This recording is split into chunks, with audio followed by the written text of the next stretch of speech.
Good afternoon. It's been raining today, and it's going to be raining for maybe a few more days, which is absolutely perfect. I mean, the tropical fruit trees would much prefer natural rainwater than the filtered tap water that's coming out of my hoses in the garden. So, if you ever wonder why certain parts of the world are more aesthetic, as in there are tropical fruit trees that only grow in that section of the world, and tropical fruit trees would much prefer acidic soil. The number one cause that turns your soil acidic is rain. And because it hardly rains here, that's why our soil, for the most part, is just like super alkaline. So that being the case, you're going to want to try your best to get your soil to be on the more acidic side. That's what these guys would much prefer. So before going to that topic though, I was just in the supermarket just the other day, and I'm really surprised, the price of eggs. I mean, I think I've been living under maybe like a rock or so, but since getting my chickens here, I mean, I've been getting like free eggs, so it hasn't really affected me at all. But evidently there's some pandemic thing happening with the chickens, and egg production's gone way down. But let me, yeah, this is what I have to resort to keep the velociraptors out. Yeah, look at that. They're clever girls. So now between you and I, it's not real, and they can't read anyway. Alrighty, so check it out. Yeah, I'm not gonna. I don't want to make a dedicated video covering the topic of getting your own hens and chickens, just because I know it's not gonna apply to everyone. I mean, not all cities allow you to have chicken in your backyard. But yeah, no, check it out. This is my setup. Every single day, just about, even winter time. Fresh eggs, natural. Best part of this, I don't wash them because naturally there's a membrane that both of these ladies produce that acts as antibacterial. So what I do is I just actually just kind of leave them out here with like poo and all. And it lasts for months. No refrigerator. Just leave them out here and just use them on demand. But today I want to talk about the process that I've gone through to automate as much of my yard as I can. Automation and just overall self-sustainability. Just really starting off with the chickens. I mean, like, look, even the doors are like all automated. It opens in the morning, leaves it open, and then at nighttime it automatically closes. And on this one, I just have it open here, but this is the main coop. But where I was going with that is, actually, if you come here, I might have some good examples for, well, actually right here, I guess. Their poop, okay. Also fertilizer. I mean, I call it poop, but another fancy word for it is fertilizer. Look, check it out.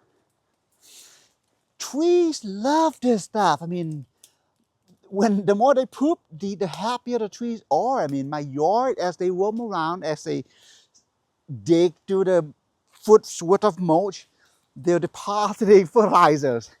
And this is all natural. So the yard is constantly replenishing itself through natural fertilizers. Yeah, I mean, there's just so many benefits to having your own hens in your yard. But again, I don't want to dive too much into it.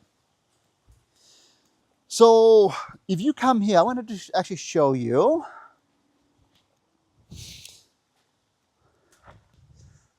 So in addition to my yard basically being fertilized by the chickens there, my yard at any given time, I'm also always somewhat fertilizing indirectly. What I mean by that is the application of mulch. In this case, chopped off branches from this fig tree. Yeah, so yeah, the thing with this fig is that the tree was just way too tall and I couldn't get the fruits when it ripens. So made the decision to just chop it down and at a nice stable height where I can just come up here and grab the fruits once it ripens. And all the branches, they don't get tossed away. It all gets recycled back to my yard. If you come here, there is like a lot of them. You know, within the next 6 months, maybe a year, all of this will get broken down to what I'm standing on right here. This dirt at one point was just broken down wood chip. And yeah, I mean, again, this is, I'm standing on at least a good 6 inches above my covered patio. And that's after years and years of applying just wood chip. So now, on the topic of wood chip, this is actually going to be one of the few years that I'm not applying wood chip, as in getting my local tree servicing company to drop off a load of wood chip in my driveway. This is one of the few years that I'm not going to be doing that. I say that just because my trees at this point are mature enough where the prune branches have so much leaves, so much branches that I'm basically applying wood chip to my trees. So I'm not having to get outside trees wood chip anymore. So that's really should be kind of your goal. And I feel like I'm at this point now. So on the topic of mulch, wood chip, I also recycle my, well, I guess it's a form of recycling. My food scraps, and actually, if you come here, let me show you this really quick.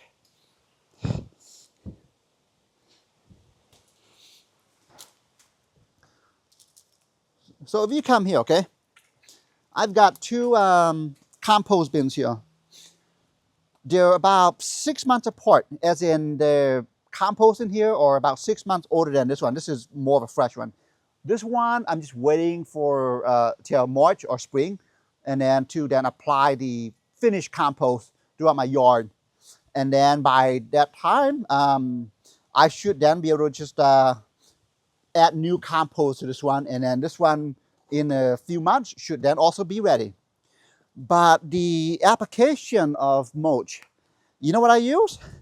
For my greens, which are foliage, for example, it's just food scraps. And then for my browns, just cardboard boxes.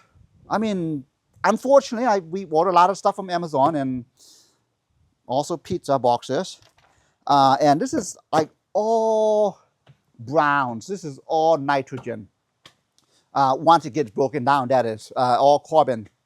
So yeah, for the most part, if you look at my compost bins, it is just straight up cardboard boxes,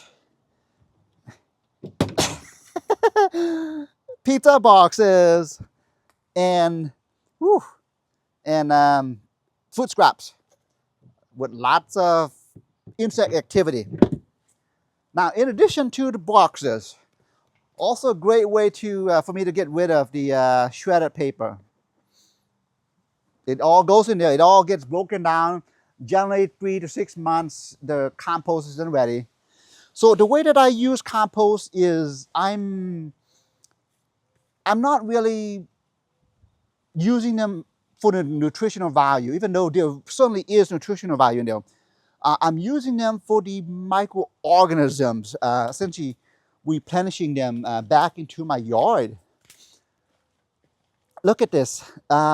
With the rain, I mean, there's just lots of wind. As you could see earlier, I mean, the trees were just moving back and forth. And most of the trees, as we approach spring, even though we don't really see it, I guess you do see it, most of the trees are in the process of shedding their leaves, especially with the nonas.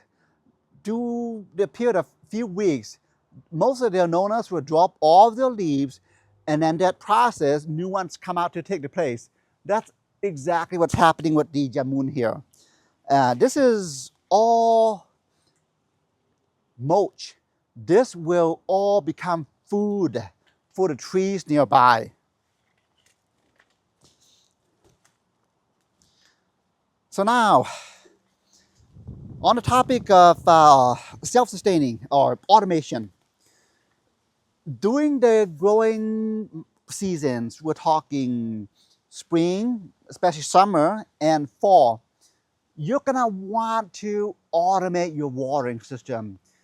And that helps a lot, especially with tropicals, in that they would much prefer small amount, but very frequently.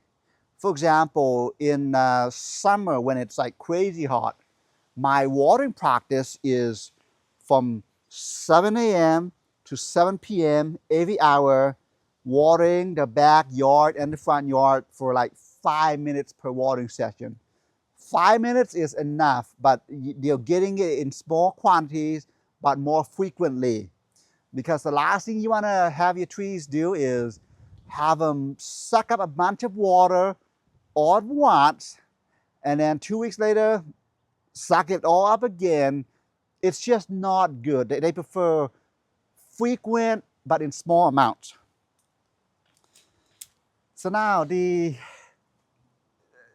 might as well just cover this topic. The greenhouse, I mean, I've got it so automated where if you look at, actually if you come here, I'll show it to you. If you look at the window up there, okay,